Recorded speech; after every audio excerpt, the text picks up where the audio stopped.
बिस्मिल्लाहिर्रहमानिर्रहीम। अस्सलाम वालेकुम स्टूडेंट्स, कैसे हैं आप लोग? खैरियत से हैं? इम्तिहानात कैसे हुए आप सबके? आप यकीनन सोच रहे होंगे कि अभी तो इम्तिहानात ख़त्म हुए हैं और मैं अभी भी इम्तिहानात के बारे में ही बात करना चाह रहा हूँ। जी हाँ, आज के इस निहायत अहम वीडियो में हम इम्तिहानात के बारे में ही गुफ्तगू करने जा रहे हैं और मुझे यकीन है इस वीडियो को देखने के बाद अपनी तालीम, इम्तिहानात और मुस्तकबिल के बारे में आपका तर्ज़ फ़िक्र यकसर तब्दील हो जाएगा।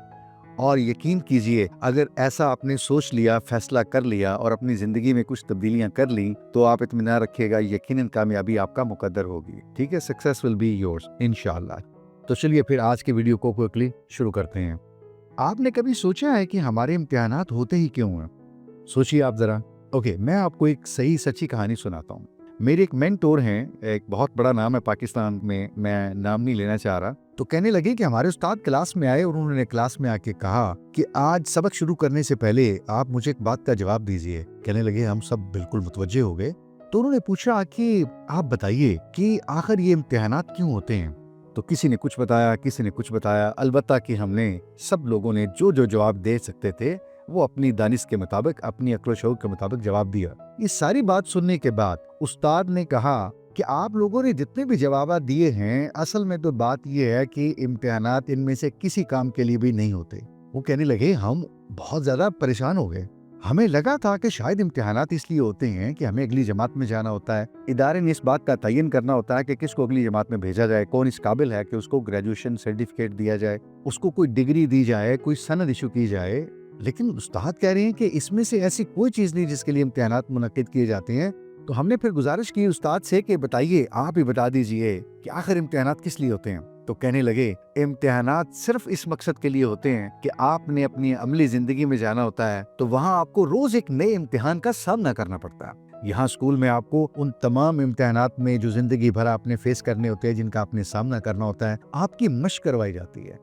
आपको ये सिखाया जाता है कि किस तरह से आपने अपने चैलेंजेस को फेस करना है और किस तरह उसके लिए अपने आप को आपने तैयार करना है।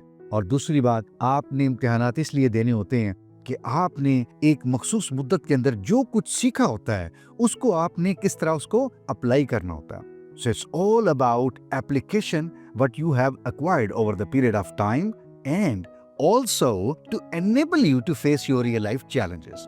इस बात को सुनने के बाद उस दिन से मैंने इम्तिहानात के बारे में अपना नुक्ता नजर तब्दील किया और मैं आज भी इसी चीज को लेके चलता हूँ कि इम्तिहानात हमें बहुत कुछ सिखाते हैं। और वाकई ही मैंने इस चीज को सुनने के बाद, समझने के बाद अपनी जिंदगी के बहुत सारे चैलेंजेस को फेस किया। ना सिर्फ फेस किया बल्कि अल्लाह के फजल से उनसे अच्छे तरीके से कामयाबी भी हासिल की।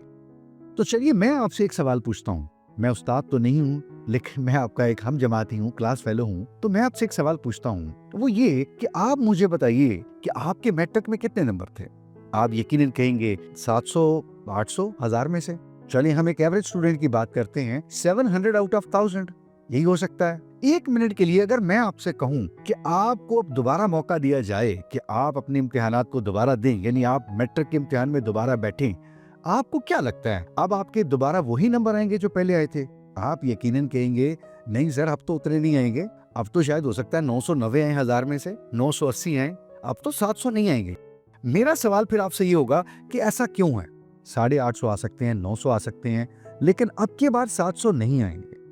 ऐसा क्यों होता है या ऐसा क्यों है? आप जवाब सोचिएगा, मैं अभी इसका जवाब आपको देता हूँ।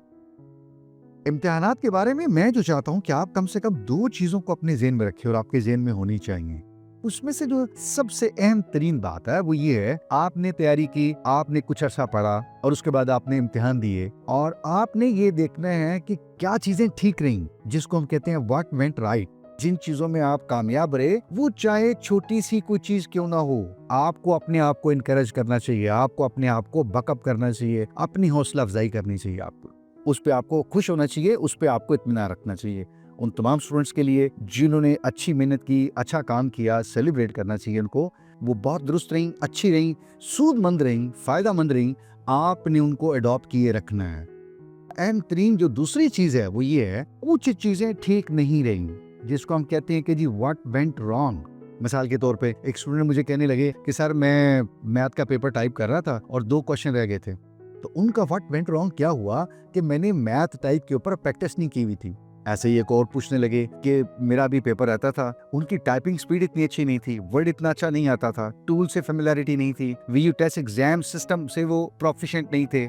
ये सारी चीजें आप डालते जाइए, what went wrong, I could not create a table, I could not create a diagram, सारी चीजें इसको लिखते जाइए। और इस सारे में आपने किसी को भी जवाब नहीं देना, मुझे भी नहीं देना, आपने अपने आप को जवाब देना है। इसीलिए एक कागज लीजिए, पेंसिल लीजिए और इत्मीनान से कहीं बैठ के ना अपने साथ ईमानदारी के साथ लिखिए कि क्या चीजें हैं जो नहीं हुई, होनी चाहिए थी लेकिन नहीं हुई। बड़ी ईमानदारी के साथ उन सबको लिखिए और ये भी लिखिए कि किन एरियाज में आपको मुश्किलात का सामना करना पड़ा। इन 2 चीजों को अगर आप लिख लेंगे ना, कम से कम दूसरी चीज को, आप यकीन मानिए बहुत सी चीजें तब्दील हो जाएंगी। जी मैं आपको यकीन के साथ कह सकता हूँ। मैंने इम्तिहान दिया, मैं आ गया, उसके बाद फिर अपनी रवश तब्दील नहीं की, फिर इम्तिहान दिया, फिर वैसा ही हुआ, फिर मैं आ गया और फिर मैंने अपनी रवश तब्दील नहीं की। आखिर ऐसा कब तक होता रहेगा? फिर मैं जब जिंदगी के अमली इम्तिहानों में जाऊंगा, प्रैक्टिकल लाइफ में जाऊंगा, फिर मैं अपने चैलेंजेस कैसे फेस करूंगा? और मैंने 12 स्टूडेंट्स ऐसे देखे हैं कि सर ये मसला आ रहा है, ये नहीं हो रहा, ये समझ नहीं आ रही, वजह क्या है? कभी इस चीज पे फोकस नहीं किया, एकेडमिक लाइफ में अपने आप को कभी तैयार नहीं किया। तो मेरी 12 गुजारिश होगी कि कल को प्रॉब्लम फेस करने से पहले अपने आप को आज इनेबल कर लीजिए। तो इम्तिहानात ने मुझे क्या सिखाया या मुझे क्या सीखने को मिला? मैंने सबसे पहले अपना की टेक अवे 1 लिखा। आप यहाँ पे की टेक अवे अपने अपने लिखेंगे सब लोग। मिसाल के तौर पे मैं एक एवरेज स्टूडेंट हूँ, तो मुझे पता चला बहुत सारे टॉपिक्स में मैं कंफ्यूज था। अब मुझे क्या करना है? ऐसे टॉपिक्स को ज्यादा टेंशन देनी है, ज्यादा तवज्जो देनी है। इम्तिहानात ने जो दूसरी चीज मुझे सिखाई वो ये है कि मैं तैयारी में भरपूर नहीं कर सका। क्या वजह थी? टाइम ही नहीं दे सका, टाइम मैनेज नहीं कर सका, मैं प्लान ही नहीं कर सका, कोई प्लान था ही नहीं मेरा। मैं बस कभी पढ़ लेता, कभी नहीं पढ़ता। तो मैं टाइम मैनेज कर ही नहीं सका, टाइम दे नहीं सका, स्केड्यूल ही नहीं बना सका। लेकिन अब मुझे क्या करना है? मैं नेक्स्ट टर्म से पहले अपना स्केड्यूल प्लान करूंगा, बहुत ध्यान से, बहुत केयरफुली। एक और की टेक अवे मैं क्या लिख सकता हूँ अपने लिए, मैं एज एन एवरेज स्टूडेंट, वो ये कि एग्जाम ने मुझे ये सिखा दिया है कि अगर आपके पास कोई कॉम्प्लेक्स टॉपिक्स है, कोई कॉम्प्लेक्स आर्टिकल है, कोई मुश्किल तरीन चीज मुझे लग रही है, तो मुझे उसको क्या करना चाहिए था? उसको इग्नोर नहीं करना चाहिए था। एग्जाम में आ गई वो और मैंने छोड़ दिया, तो मुझे उसको स्मॉलर टास्क में मैं डिवाइड करता और उसके बाद उसको फिक्स करता। एक बड़ी प्रॉब्लम को हल करने के लिए मुझे यही करना चाहिए था। मैं पहले कॉन्सेप्ट समझता, फिर मैं कोडिंग समझता और फिर उन दोनों को इम्प्लीमेंट करने के लिए जाता। बजाय इसके कि मैं छोड़ देता कि बाइनरी ट्री तो बहुत मुश्किल है, बजाय इसके मैं छोड़ देता कि बबल चार्ट तो बहुत मुश्किल है, मुझे नहीं आएगा। मैं चीज को देख के, कॉन्सेप्ट को देख के घबरा गया और मैंने इसको छोड़ दिया और वो एग्जाम में आ गया। तो अब की बार मुझे ऐसा नहीं करना। अपनी बड़ी प्रॉब्लम को, बड़े खतरे को भी क्या करना है? फेस करना है। और उसको मैं क्या करूंगा या क्या करूंगी? छोटे छोटे सब प्रॉब्लम्स में डिवाइड करूंगा या करूंगी और उसके बाद फिर एक एक प्रॉब्लम को मैं एड्रेस करती चले जाऊंगा या करते चला जाऊंगा। इसी तरह अगर जितने लोगों ने जो मेरी बात सुन रहे हैं इस वक्त तवज्जो के साथ, ध्यान के साथ, उन लोगों ने बहुत अच्छा काम किया और वो मुतमईन हैं। They went out from the examination hall with a smiling face। इसका मतलब है कि उनका एग्जाम बहुत अच्छा रहा। और अगर आपका एग्जाम बहुत अच्छा रहा तो उससे आपको क्या मिल रहा है? बड़ा एग्जाम आपको बता रहा है कि आप कॉन्फिडेंट रहिए, आप बहुत अच्छा सीख रहे हैं, बहुत अच्छा पढ़ रहे हैं, बहुत अच्छे तैयार हैं, बहुत अच्छे हैं आप। You are a good student, you are paying attention, you are learning, you are growing, you are progressing. तो ये मेरे की टेकअवेज हैं। Again one more time, these are just example for you. मैं सिर्फ आपको एग्जाम्पल दे रहा हूँ। दिस डज नॉट मीन कि आप यही लिखेंगे। ऑब्वियसली बात है, खुद सोचिए, खुद कागज पे लिखिए क्या मसाइल रहे हैं, ईमानदारी के साथ। Again be honest to yourself. और जितना अच्छा आइडेंटिफाई आप खुद कर सकते हैं, कोई भी नहीं कर सकता, यकीन कीजिएगा। तो अब मैं आपकी उस बात का जवाब देता हूं कि आपके इम्तिहानात में दूसरी बार नंबर क्यों ज्यादा आएंगे।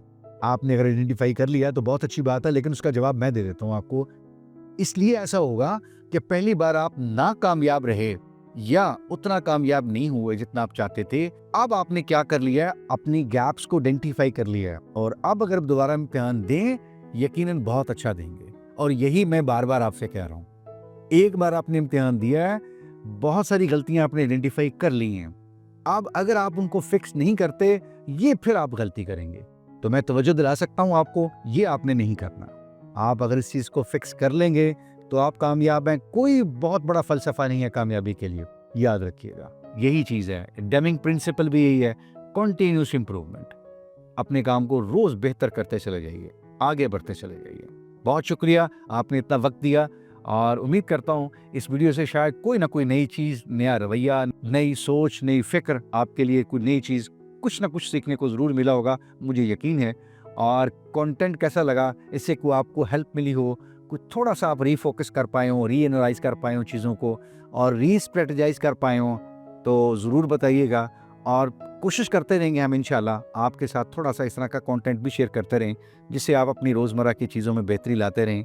It's not matter of only your studies, may be आप 2.467 जीपीए लेके पास हो जाएंगे, बट बिलीव मी और नॉट, जब अपनी प्रैक्टिकल लाइफ में जाएंगे ना, आपको मेरी ये बातें बहुत याद आएंगी और आप यकीन कहेंगे कि उस वक्त अगर कुछ कर लिया होता तो सूरत हाल बहुत बेहतर होती। लेकिन क्या होता है, फिर हमारे पास वक्त नहीं होता। तो वक्त की कदर कीजिए, अपने आप को थोड़ा सा फोकस कीजिए, अपनी जिम्मेदारियों को समझने की कोशिश कीजिए और कोशिश कीजिए फ़ख्र के साथ सर बुलंद करके जिए, कामयाब होके जिए इंशाल्लाह। चलें, अगले किसी कंटेंट में आपसे बात होती है। मैं दुआ गो रहता हूँ आप सबके लिए, अल्लाह आप सबके लिए ढेरों आसानियाँ फरमाए, आपको हमेशा खैरियत से रखे और आपने और आपके वालिदैन ने जो ख्वाब देखे हैं अल्लाह उनको ज़रूर पूरा करे और उनमें आसानियों के समान मुहैया करता चला जाए। मुझे भी अपनी दुआ में शामिल रखिएगा। चलें, अगली वीडियो में आपसे बात होती है। अपना ख्याल रखिएगा। अल्लाह ने के बाद अस्सलामु अलैकुम वरहमतुल्लाह।